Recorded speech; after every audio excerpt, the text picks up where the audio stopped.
और अबेन ठेन मिदटेन क्वेश्चन लिंग दोहया मुचाद रे हां अबेन ठेन किछु क्वेश्चन लिंग दोहय गया ओना दो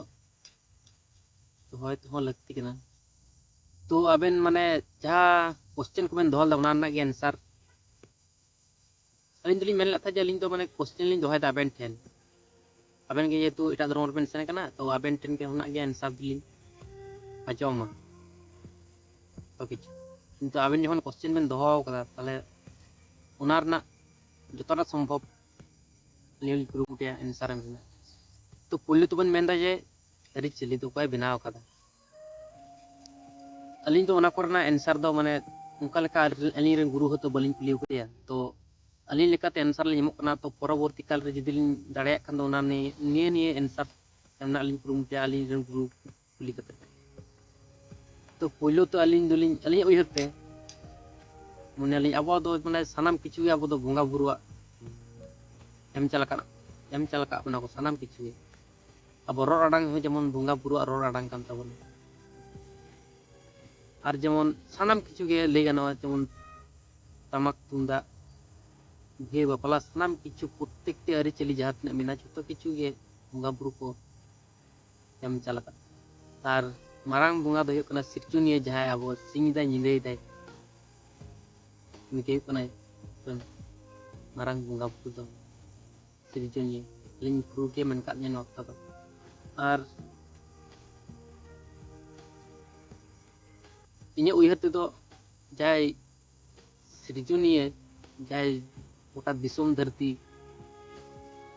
बनाव कदाय से अब मनवा को सनाम अब संताल मनवा बनाव का अपना सनम अमरेन बोंगा बुरु को बनाव का पावनी गे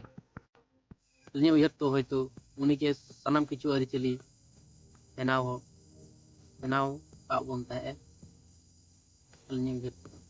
तो ओना हुई कना कथा और अबेना जहां प्रत्येकटी सिस्टम के कुसिया तबना जहां सोते सत्ता है सोते सत तो का को मेता अबे डिस्कस करते बन मेता जे सोते सत रना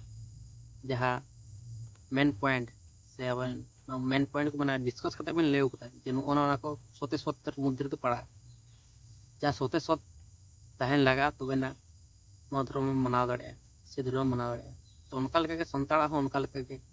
मेना सोते सत तहल लेखान गे हम तो नो धर्म रे से आबरन बोंगा बुरु दम से आबरन बोंगा बुरु का मुसिस तुम नाम दाड़े तो ओना को मध्य रे सोते सत मध्य रे ओना को पड़ा जहां को बन डिस्कस का ठीक है प्रथम ना आंसर दो ओना लिंग बिना चे जहां दिसम दुनिया सनाम किछु टेमिल लिपिल सनाम किछु जहां बनाव कदाय निगे अबरन सिरजुनिया तो और उनके सनाम किछु तो उनके अब अरि चली होय बनाव तो का से अपरन बोंगा बुरु को बनाव तो का तो उनका लेकाते जहाना भूल को तलिन रे होना तो अबेन बुझना के बेना और उनका लेकाना और क्वेश्चन जदि न तलरा और जदि ताहे एडखान दो ओना बेन मेना ठीक है तारपरे हुयो कना जहां बेन मेनदा जे अरि चली तो तीन रकम ना अरि चली बोलते तो अलिंग तो माने चली मेना अरि चली बोलते तो अलिंग तो माने उनका लेका बड़ाय रेहो लिंग अलिंग तो मारे लिंग बड़ाय नितो जहां अलिंग जा सरी सत अपरन संताड़ करन बोंगा बुरु मनाव को हुयो कना ओना को निये तो उनका लेका तो अलिंग बड़ाय का तो ना को लिंग बड़ाय गे तो ठीक गया तो पूरा तो ने जवाब तो लिंग माबेना ना माने ना आंसर तो लिंग माबेना ठीक है रिश्ता अलबन बुझे तो अलिंग उयहर ते दो आपो जहां अरि चली का को मेना जेमन आयो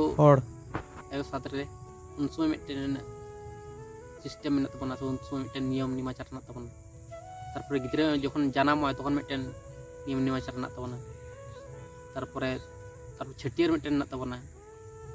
तारपरे बापला आरो मेना तबना भांडान मेना तबना ताले ओना को अरि चली मेना तबना तारपर अरि चली मुद्रे तो चेक को पढ़ा ओना तो बलिन दाड़े कना तो उनका लेका अलिंग होलिंग बड़ाय दा ठीक है और आपे दो जतो किछु बोयर के सिस्टम जतो किछु ऑल मेना तो अलिंग तो आले तो उनका लेका तो ऑल दो बनु तो अलिंग हो होय तो मिद दिन लिंग बड़ा दाड़े गे तो बड़ाय दलिंग सनाम किछु बड़ाय ने लिंग चेष्टाय दा दिसम दुनिया जहां तिना ᱪᱮ आद kan दापाल kan सानाम किछु बायन अलिन कुरुमुटुयदा आबेन हो बायन कुरुमुटुय तवन बेन सानाम को बन बुझना बन चेष्टायमन सानाम हर के क्वेश्चन मन दोहयमन क्वेश्चन बांग ताहलेन खान दो चेद हो बाम बन बुझ दाड़े सरी दोका कना तो मुचार ना जहां क्वेश्चन तबेन ओनाना आंसर लिन एमकना तो मुचार ना जहां क्वेश्चन तबेन मेन दबेन जे आबो अरिचली पुइलो अकोय को एमा किन तहे से अकोय को एमाले को तहे तो ओना काल कना जहां क्वेश्चन तबेन ना नि गेलिन मेना पुइलो दो अपरन जहाय हपड़ाम पुइलो हपड़ाम हसली बाबा हसली आयो चेड़े बेली खन जहाय किन जानम लेन पिलचू बाबा पिलचू आयु तो उनकिन गे पुइलो अरिचली को सेड़ा हटो किन थे तारपरे हस्ते हस्ते अपरेन मोसो परम्परा को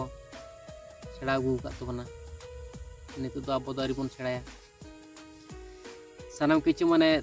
हला डाले कना बन हंते नाते चुल्ली चाल चाबाव कना बन अब दो उनका लेकन स्कूल कॉलेज बनुत तबना जे ओना को निये पर्सनल भावते को सेड़ाव तो अब संतार को उनका लेकना यदि अब यदि स्कूल कॉलेज से उनका लेकना यदि बोई को यदि ताहे को जब अरिचली निये सारी सोटिका ओका माने उनका तो मेना किंतु सारी सोटिका जहां नटा दो होयतो अरि उंडगो तो उक्ति अलिnya उजर आर मेटन कथा जहां मुचरे निगलिन मेना जे जतोटा संभव होयतो अबेना क्वेश्चन ना आंसर लिन एम दाड़ा का अपना अबलिnya उजर ते दो तबर परवर्ती काल रे यदि सठिक बाप यदि आंसर यदि बाम बेन नाम कदा एखान दो उनका लेकन आरो लिन कुरुमुटिया भाले ᱧᱚᱜ आंसर एम रेना कारण उनका लेकन चिंता भावना कता तो बलिन नाम दाड़ा कारण दो हुना तो माने अलिन उनका लेकन ऑक्तो हो बलिन नाम गया तो अदो माने ऑक्तो यदि लिन कुड़ा दाड़ा खान एखान दो भाले अब तो उहर कते लिन ना आंसर लिन एम ना लिन कुरुमुटु नितो दो अलिन दुलिन सेड़ायत किया आर लिन सेड़ाया चेत माने चेत हो अरलिन सेड़ायत गयालिन नितो और सेड़ा गयालिन और सेड़ा कते गिलिन तायना और सानाम हर ठन गे दिस हुदिस अलिन हो मालिन पे और लिन जतोटा लिन दाड़ेया ओपन होले अपे होलिन मा पे तबना ठीक है अलिन तो उनका लेका नॉलेज हो तो बनु तो ठीक है तो मेन कथा है कना